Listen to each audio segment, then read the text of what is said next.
It was 11:47 on a Thursday night when Brennan Thayer turned his key into the wrong door. He had been awake for 14 hours straight, rewiring a failed HVAC unit in the basement of Alderhaven Residences, and the hallway on the 4th floor looked the same in both directions. Unit 4A, Unit 4B. His was 4B. The door he pushed open was 4A, and it was already unlocked. He stepped inside and he stopped.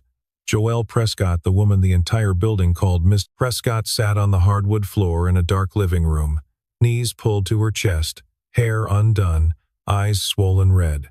No blazer, no heels. Around her lay old cardboard boxes, a cracked picture frame with a photograph of an older man she clearly loved, and a crumpled handwritten letter near her bare feet. She looked up, froze. 3 seconds of absolute silence passed between them before her voice broke through, barely a whisper. "Please forget what you just saw." Brennan did not answer. His eyes dropped not to her, but to the letter on the floor. One line at the bottom. He read it in a fraction of a second. "Transfer complete. You have 30 days." He knew exactly what that language meant. He had read sentences like it hundreds of times during 7 years at the Department of Justice. He stepped backward, closed the door, walked to 4B without a word. Everyone in that building thought he just fixed leaky pipes. But the woman on that floor had no idea that the only person who could read that letter for what it really was had just closed her door. If someone begged you to forget what you saw, but you knew staying silent could cost them everything, would you walk away? Brennan Thayer woke at 5:40 the next morning, the way he always did, without an alarm, without noise, without urgency. He swung his legs off the narrow bed in Unit 4B, a staff apartment the size of a studio, and walked barefoot to the kitchen. The apartment was small. 1 bedroom, a fold-out couch in the corner where his daughter slept, a bathroom that barely fit a standing shower, but the walls were covered in color crayon drawings, watercolor experiments, pencil sketches taped edge to edge, all of them signed in wobbly letters by the same artist. Willa. She was 8 years old, and she drew everything: trees, stars, her father's boots. The view from the rooftop where the two of them lay on a blanket every Friday night and watched the sky turn. That was their tradition. Every Friday. No exceptions. She appeared in the kitchen doorway now, hair tangled, dragging a stuffed bear by one arm. She climbed onto the stool at the counter and opened her sketch pad while Brennan poured cereal and sliced a banana onto the side of her bowl. She was drawing something new: 2 figures lying on a flat rooftop, a dark sky above them, stars everywhere, one star bigger and brighter than the rest, colored in thick yellow crayon. She tilted her head without looking up. "Daddy, do stars move?" Brennan tucked a strand of hair behind her ear. "Everything moves, sweetheart. Just some things move too slow for us to notice." She nodded as if that made perfect sense and kept coloring. He packed her lunch, zipped her backpack, and walked her to the bus stop at the corner of Alderhaven's front entrance. He watched the bus pull away, Willa's face in the window, waving with one hand, holding the bear with the other. Then he went back inside and became invisible. That was the word for it. Invisible. He spent the next 8 hours replacing a hallway light on the 2nd floor, snaking a drain in the laundry room, resetting a breaker panel in the basement, and responding to 4 separate maintenance requests from residents who did not know his name. The woman on the 3rd floor called him "Hey." The man on the 5th floor pointed a finger at his face and said, "The faucet in the guest bath today, not tomorrow." No one said please, no one said thank you. 5 years earlier, Brennan Thayer had sat at a desk in a windowless office inside the Department of Justice building in Washington, D.C. The desk had been buried under binders, printouts, and SEC filings. Behind him, a whiteboard covered edge to edge with hand-drawn diagrams, arrows connecting shell corporations across 4 countries, dollar amounts in red, timestamps in blue. His colleagues had called him the Mapper, not because he used software, because he did not need it. He could look at a spreadsheet for 30 seconds and see what algorithms missed the rhythm of fraud, the architecture of hidden money. In 7 years, he had helped dismantle 3 major laundering networks. The last one, Kellerson Pacific, recovered $220 million. On his final day, he had placed his DOJ badge on his supervisor's desk and said 5 words: "My daughter needs a father." He had not touched a financial document since. Now he stood in the basement of a luxury apartment building, staring at an HVAC control panel, and his mind was somewhere else entirely. The letter on Joel Prescott's floor. Transfer complete. You have 30 days. He recognized the syntax ultimatum language, the kind that accompanied coercion or asset seizure, not personal, financial. Someone was threatening her, and the threat had a deadline. He closed the panel, wiped his hands on a rag, and told himself the same thing he had told himself every day for 5 years. Not my problem. I just fix pipes. On his way to the elevator, he passed Unit 4A. The door was shut, but under the gap at the bottom, light still glowed. Joel Prescott had not slept, and on the hallway floor, just outside her threshold, lay a shard of broken picture framed the photograph of the older man, cracked clean down the middle.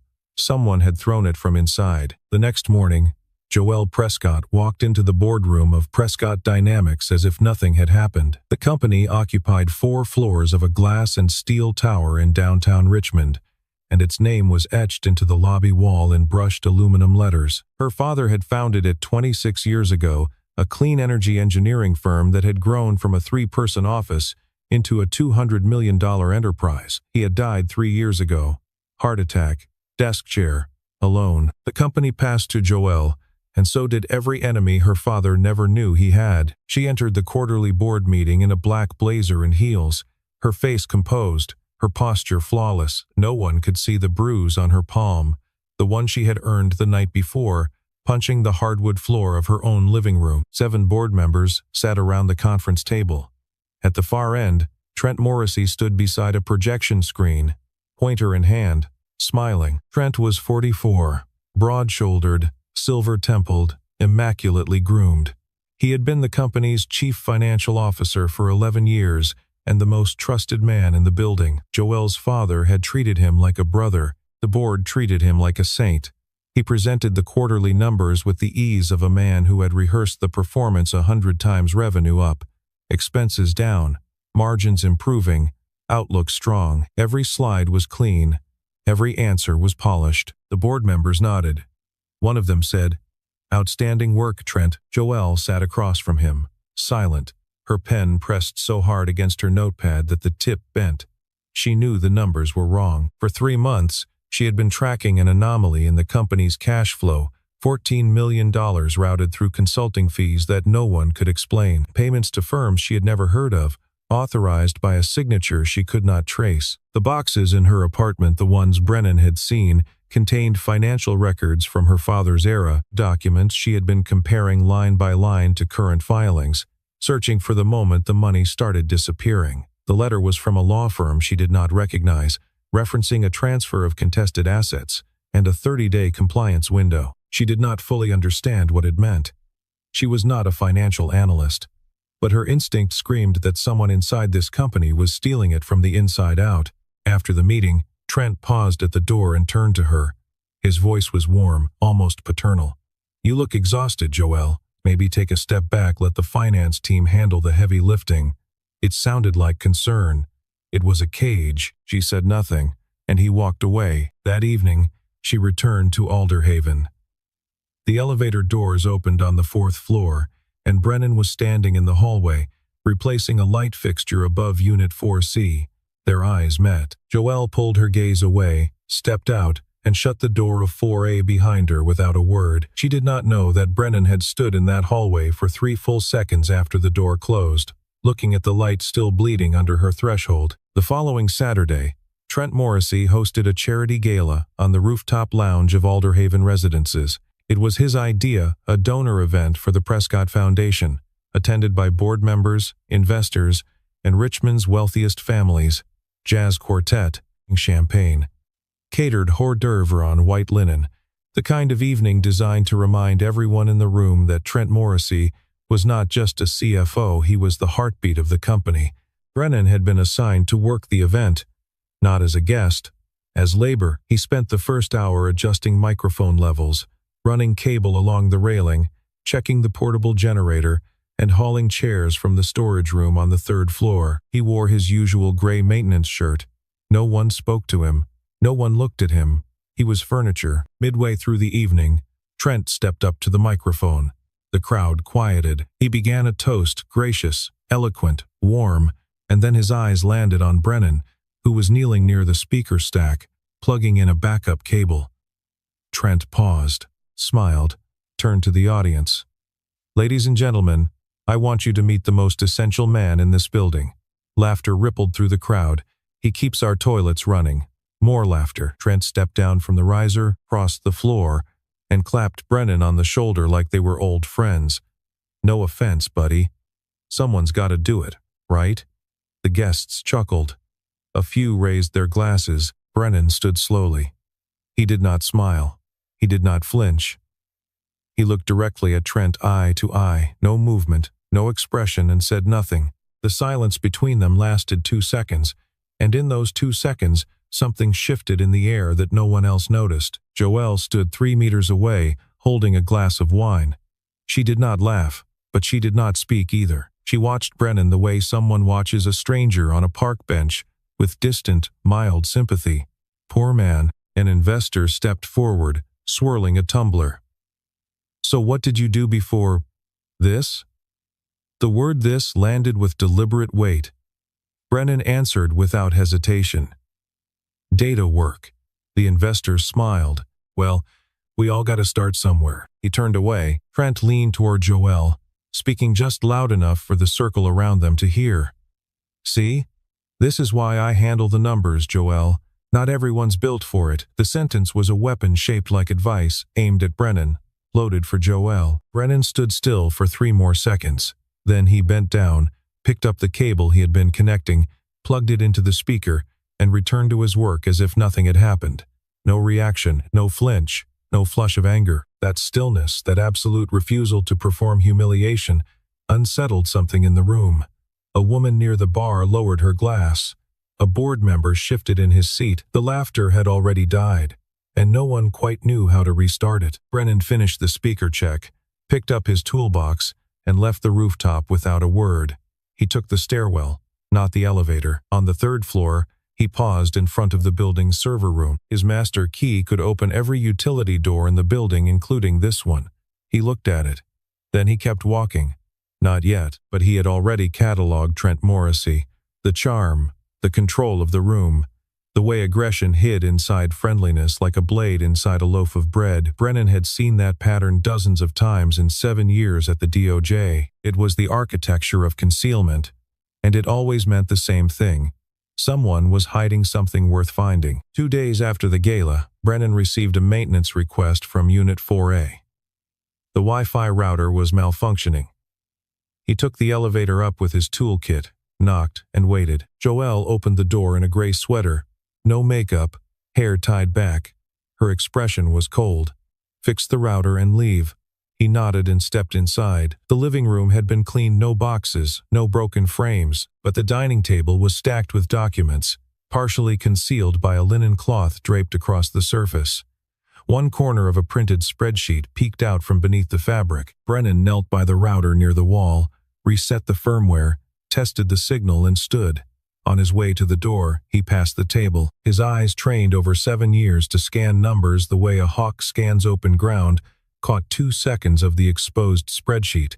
Columns of outbound transfers, micro amounts structured just below standard audit thresholds, a routing pattern he recognized immediately, designed not to move money, but to hide the fact that money was being moved. Joelle noticed him glance and yanked the cloth over the page.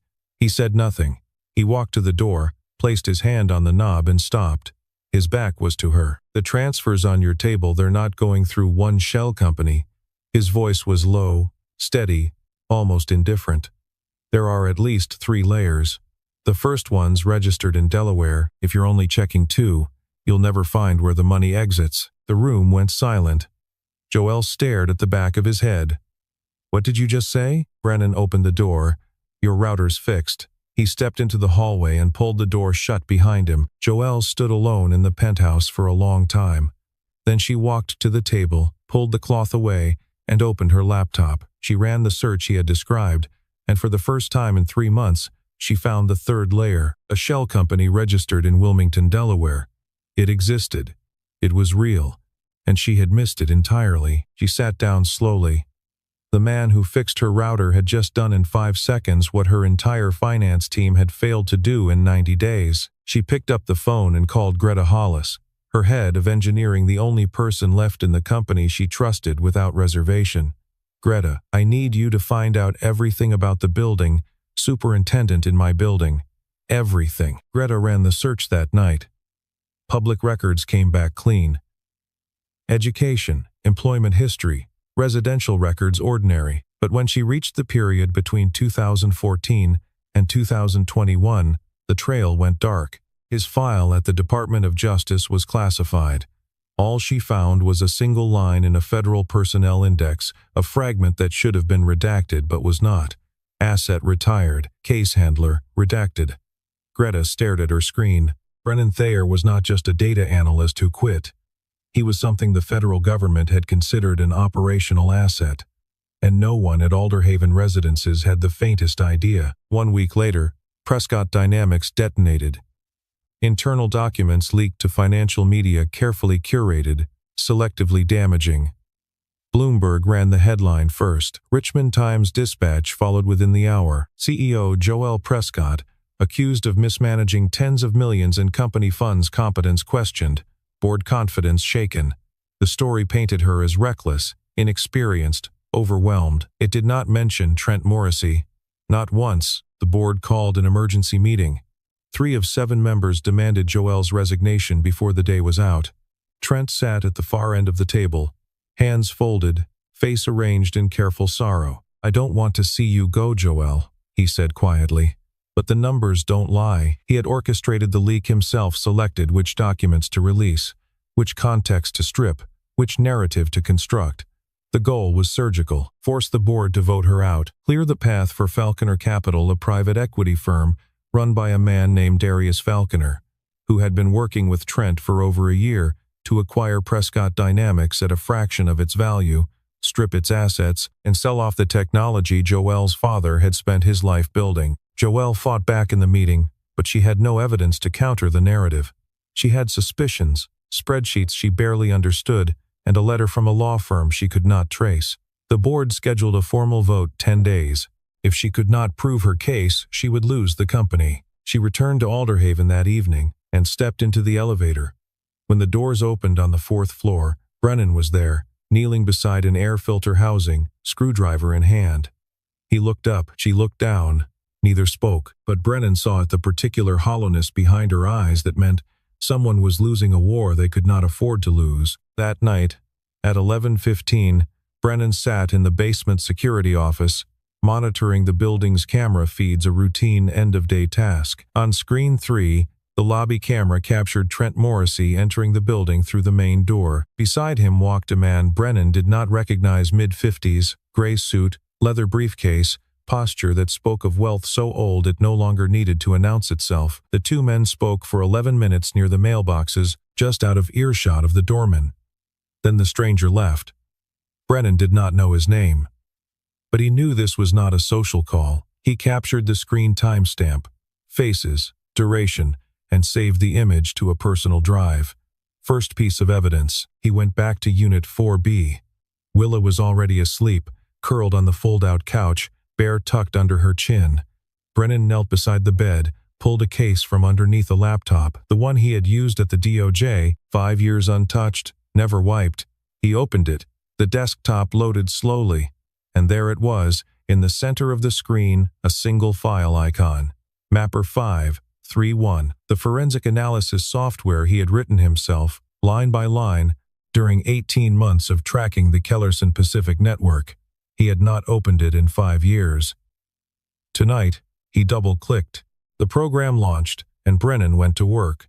He had 2 sources: the spreadsheet pattern he had memorized from his 2-second glance at Joel's table, and publicly available records: SEC filings, Delaware Division of Corporations, Cayman Islands Corporate Registry. Mapper cross-referenced the data, layer by layer, connection by connection, and Brennan guided it the way a surgeon guides a scalpel: precise, patient, certain. By 4 in the morning, the picture was complete. $31 million had been siphoned from Prescott Dynamics over a 36-month period, routed through 4 shell companies in 3 jurisdictions, and deposited into a single account at a Cayman Islands bank. The account was registered under the name Morrissey Holdings Limited.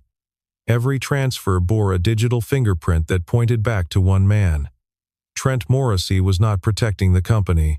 He was hollowing it out. Brennan printed 14 pages, charts, timelines, transfer maps, account registrations, and a single photograph, the lobby camera image of Trent standing beside the unknown man. He placed them in a brown envelope, carried it upstairs, and set it on the floor outside Unit 4A at 6 in the morning.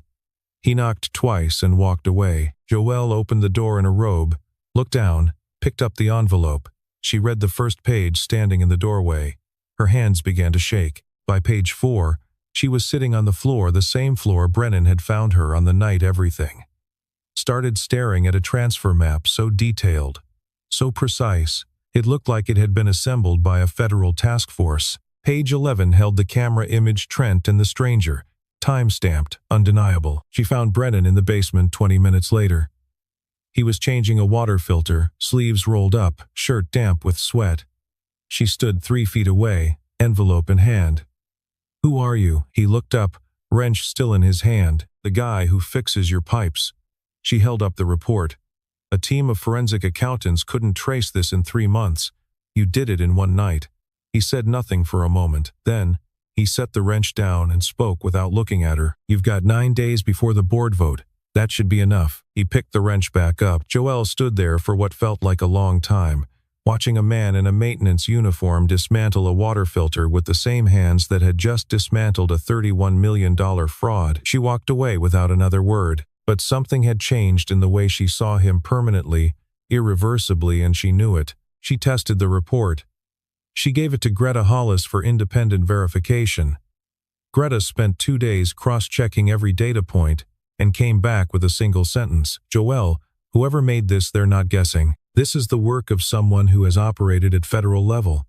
And then Greta added what Joelle already suspected.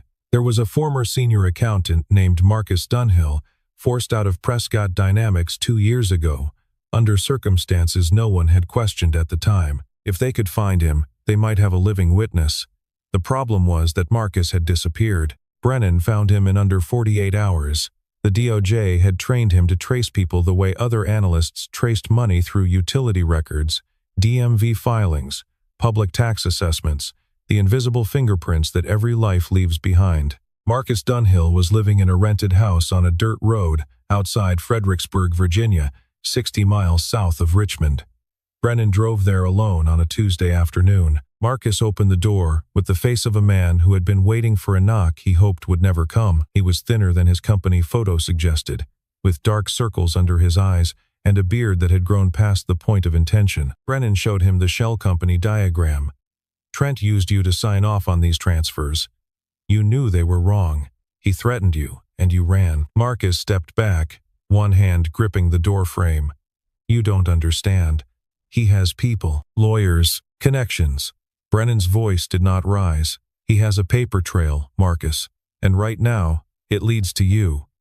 Marcus's hands trembled. "He said he'd destroy my family. My wife took the kids to her sisters in North Carolina. I haven't seen them in 14 months. Brennan looked at the man in front of him, a man who had been hollowed out by the same kind of fear Brennan had spent 7 years studying. "He's going to destroy 1,200 families if nobody talks." The silence that followed lasted almost a full minute. Then Marcus went inside, opened a drawer, and pulled out a black USB drive he had kept hidden for 2 years, 347 internal emails between Trent Morrissey and a man named Darius Falconer, detailing every phase of the acquisition plan. Marcus sat at his kitchen table, wrote a sworn statement in longhand, and signed it. Back in Richmond, Joelle had been digging deeper. Through a former contact at the FBI, she obtained a partially declassified personnel summary. The words on the screen made her sit perfectly still. Brennan Thayer, former lead analyst, DOJ Financial Crimes Unit, responsible for dismantling the Kellerson Pacific laundering ring, $220 million recovered, voluntarily retired, 2021. She read it 3 times. Then she looked up through the windshield of her parked car at the Alderhaven building at the window on the 4th floor, where, at that exact moment, A man in a gray maintenance shirt was probably replacing a light bulb or unclogging a drain, and she understood. She had overlooked the one person who could save her company because he wore the wrong uniform. That afternoon, Brennan picked Willa up from the bus stop. The two of them sat on the bench outside Alderhaven's front entrance. Willa cross-legged with her sketch pad, drawing with quiet concentration. Joelle walked past on her way inside. Willa looked up, smiled, and waved. "Hi, do you want to see my drawing?" She held it up. Two figures on a rooftop, a dark sky overhead. One star bigger and brighter than all the rest, colored in thick yellow crayon. Joelle crouched down. For the first time, she smiled, not a performance, not a mask, but something real. "It's beautiful, sweetie." "Which star is the brightest one?" Willa pointed. "That's Daddy's star. He always finds it first." Joelle looked at Brennan. He was looking at his daughter. Then he looked at Joelle. He said nothing, but something passed between them in that moment, quiet, almost invisible, like a star that had always been there but had only just been noticed. 3 days before the board vote, Trent struck. He filed a formal complaint with Alderhaven's property management company, accusing Brennan Thayer of unauthorized entry into Unit 4A and surveillance of a resident. He demanded immediate termination and eviction from staff housing within 48 hours. The property management office called Brennan in. The conversation lasted 4 minutes. "Mr. Thayer, you have 48 hours to vacate." Brennan did not argue.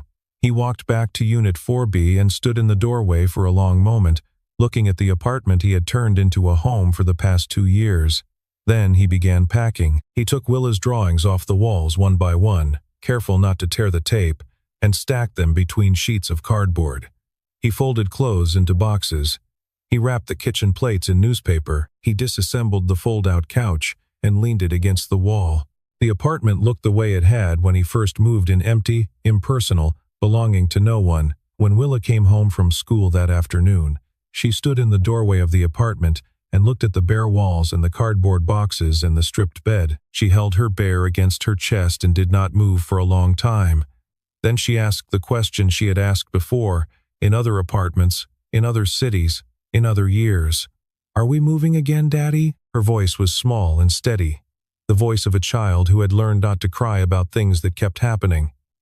They had moved 3 times in 5 years. Each time, she had packed her drawings without being asked. Each time, she had taped them to the new walls without complaint. Brennan knelt in front of her and held both of her hands. "We'll be okay, sweetheart. We always are." She nodded. Then she walked to the stack of cardboard, pulled out her drawing of the rooftop stars, and held it against her chest next to the bear. She was not going to let that one get packed. Joelle learned about the eviction that evening.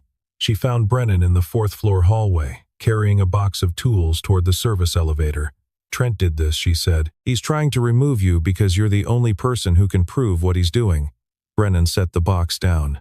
"I know." A pause. "But I've got a kid, Joelle. I don't get to play hero." She looked at him. Not at the analyst, not at the maintenance worker, but at the father standing in front of her holding a cardboard box and choosing his daughter over everything else. "Then let me fight," she said. "Give me what you have, all of it." He studied her face for a long time. Then he went into 4B and came back with the USB drive from Marcus Dunhill, the full mapper printout, and every piece of evidence he had gathered. He handed her the stack. "Page 6. Start there." Trent organized a pre-vote dinner the following night at a private restaurant in Richmond's Fan District. Every board member attended. Candlelight, white tablecloths, old wine. The evening was designed to solidify Alliance's one final performance before the vote that would remove Joelle Prescott and hand the company to a man who had spent 3 years stealing it. Joelle arrived uninvited. She walked through the restaurant door in a black blazer, alone, carrying nothing but a USB drive between her fingers. The table went silent. She pulled out an empty chair, sat down, and placed the drive on the glass surface directly in front of Trent Morrissey. "Before anyone votes tomorrow," she said, "I'd like to present the real financial report of Prescott Dynamics." Trent smiled, practiced, dismissive. "Joelle, this isn't the time or the $31 million. Trent." Her voice was level. 4 shell companies. 1 account in the Caymans. Your name on every single one. The table went absolutely still. No one moved. No one breathed. Trent's smile held for one more second, then flattened. He stood. This is fabricated, she's desperate. And she's grasping at. He turned to the board. You know me. 20 years I've served this company. Her father trusted me. And now she brings fairy tales from who? A janitor? The restaurant door opened. A man stepped inside mid-40s, thin, pale, wearing a coat that did not quite fit him. Marcus Dunhill. Behind him, Greta Hollis, carrying a stack of notarized documents under one arm. Trent saw Marcus and the smile died entirely. Not faded. Died. The way a light goes out when the wire is cut. Marcus sat down across from Trent and read his statement aloud. He described how Trent had coerced him into approving fraudulent transfers, how he had been threatened with criminal liability if he refused, how he had spent 2 years in hiding, separated from his family, terrified of retaliation. The USB drive was projected onto a laptop screen. 347 emails between Trent Morrissey and Darius Falconer, outlining the full scope of the takeover plan. Acquisition timeline. Target price. A list of Prescott Dynamics assets to be liquidated within 90 days of transfer. Greta presented the technical evidence next. She had documented how Trent had deliberately delayed 3 critical R&D projects over the past 18 months, starving them of resources, reassigning engineers, killing timelines, all to deflate the company's valuation and make Falconer's buyout cheaper. Estimated damage to enterprise value, $47 million. The board members read the documents. One by one, their faces changed. A man at the end of the table looked up from the printout. Is any of this true, Trent? Trent stood. His voice was still smooth, still controlled, but the edges were beginning to fray. This is a setup. That maintenance man in her building, he's behind this. He broke into our systems. He fabricated. Joelle cut him off. Her voice was calm. Absolutely calm.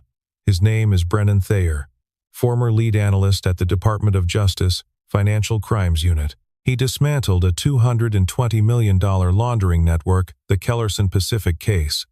Voluntarily retired to raise his daughter alone. She paused, let the silence fill the room.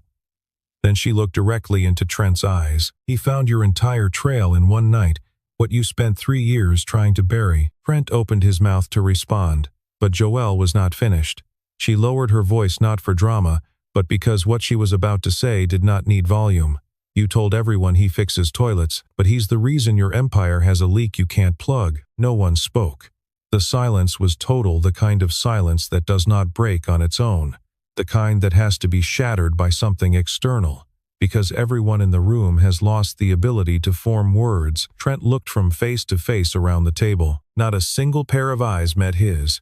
Not one. Joelle turned her laptop toward the table and projected the full mapper analysis onto the wall screen. 4 layers of shell companies, timestamps, routing numbers, the Cayman Islands account registered under Morrissey Holdings Limited. Beside it, the lobby camera image from Alderhaven Residences. Trent Morrissey, standing next to Darius Falconer, 10:47 p.m. Date stamped, faces clear. Trent moved toward the door. It opened before he reached it. 2 attorneys representing Prescott Dynamics stood in the hallway, holding a subpoena from the Securities and Exchange Commission. Behind them, 2 FBI agents waited in the corridor. The board voted at the table, 7-0. Joelle Prescott remained CEO. Trent Morrissey was terminated immediately. All assets connected to Morrissey Holdings Limited were frozen pending federal investigation. Darius Falconer received SEC notification before midnight. The 1,200 employees of Prescott Dynamics would report to work the next morning with no idea how close they had come to losing everything: their jobs, their benefits, the futures they had planned around a company they believed in. Trent was escorted out of the restaurant without speaking.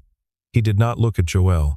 He did not look at Marcus. He walked between the 2 FBI agents with his chin raised and his jaw locked, and the last thing he saw before the door closed behind him was the mapper diagram still glowing on the wall screen. His entire empire of fraud, disassembled and displayed in 14 pages by a man who earned less in a year than Trent spent on suits. In the bottom right corner of the last page, written in pencil and small, steady handwriting, were 5 words: "You're not alone. B." She folded the envelope and slipped it into the inside pocket of her blazer. 2 weeks later, Richmond settled into October. The leaves along Grace Street turned copper and gold, and the air through the open windows of Alderhaven residences carried the first real chill of autumn. Brennan was not evicted. Joelle had acquired the building's management contract through a personal investment entity and voided the termination order on her first day of control. She did not tell him in advance. He found out when the property manager knocked on 4B the next morning and said simply, "Disregard the notice, Mr. Thayer."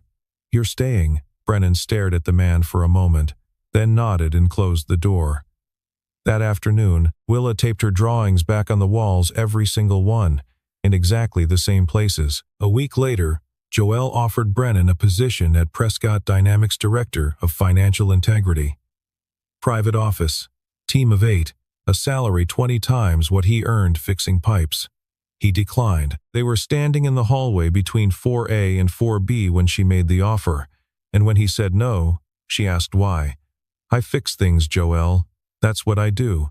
She studied him. "You could fix things at a much bigger scale." Brennan looked past her, through the small hallway window, to the bench outside the building where Willa sat in the afternoon light with her sketch pad open, drawing something he could not see from this distance. "I already am," he said. Joelle understood then. He was not hiding from the world he had left. He had found something the world could not offer him, a life measured not in cases closed or dollars recovered, but in Friday nights on the roof with his daughter, or in cereal bowls and school buses and drawings taped to bare walls. He had chosen this, not because he was less than what he had been, but because he had decided what mattered more. She did one more thing. She established a scholarship fund in her father's name for the children of Prescott Dynamics employees. Willa Thayer was the first recipient. She did not tell Brennan. He found out through a letter from Willa's school, and when he finished reading it, he looked at the door of 4A and nodded once, slowly, to no one. On a Friday night in the middle of October, Brennan and Willa climbed the stairs to the rooftop of Alderhaven, the way they always did. Willa spread the blanket. Brennan lay down beside her. The sky above Richmond was clear, not perfectly clear, not country dark, but clear enough to see the stars that mattered. Willa pointed upward, tracing invisible lines between the lights. "That one's the brightest," she said. "You always find it first." The rooftop door opened. Joelle stepped through, carrying a paper bag, 2 cups of hot tea, and a small box of cookies. She did not say anything. She walked to the edge of the blanket and sat down beside Brennan, close enough that the sleeve of her coat nearly touched his arm. Nearly. Not quite. Willa rolled toward her, grabbed her hand, and pulled her down. "Look. That one right there." The 3 of them lay on the blanket in the October wind, looking up. No one spoke. Willa yawned, curled between them, tucked the bear under her chin, and closed her eyes. The city hummed below. The stars held their positions above. And somewhere between the two, on the roof of a building where no one had ever thought to look, 3 people lay still, not because they had run out of words, but because, for once, none were needed. Neither of them had been looking for anything behind that door, but some doors, once opened, refused to close, and the person standing on the other side turns out to be exactly the one you didn't know you needed.